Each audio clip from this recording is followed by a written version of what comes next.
तो बच्चों good morning. मैं सबेहा स्वागत करती हूँ आपका फ्लोटस आईएएस के हिस्ट्री ऑप्शन से संबंधित कुछ तथ्यों को लेकर के।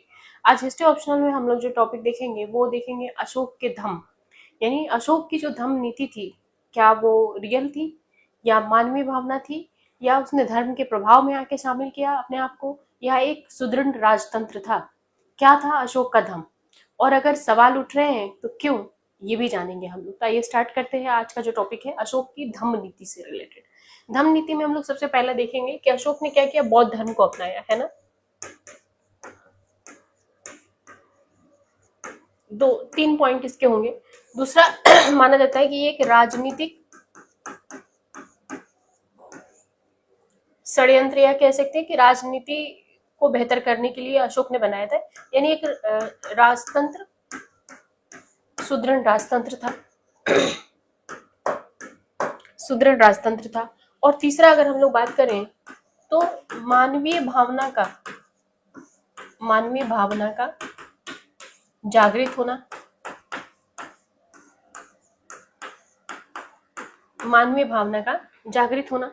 तीन तरह की इसकी बातों को लेकर के चला। जैसे अगर हम लोग सबसे अच्छे और इतिहासकार के रूप में अशोक के शासन काल में अगर देखें तो एक मतलब होता है ना कि बहुत सुदृढ़ तरीके से इतिहास को लिखना, तो उसमें सबसे पहला नाम आता है इनका रोमिला थापर का।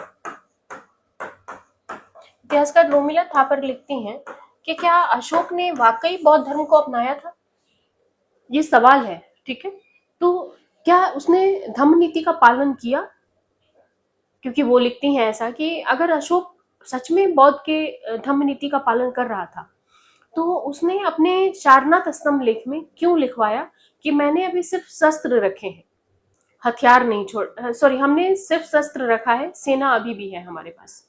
अशोक ने अपने सारनाथ स्तंभ लेख में लिखवाया है इस चीज को। और अगर लिखवाया है तो ये चेतावनी है, और ये चेतावनी उसने क्यों दिया होगा कि जब अशोक धम्म नीति में पालन करने लगा, धम्म के थ्रू अपने आप को मोड़ दिया, थोड़ा शांत प्रवृत्ति का हो गया, तो आसपास के जो क्षेत्रीय राज्य थे उनका उदय होने लगा अपने आप को स्वतंत्र करने के लिए।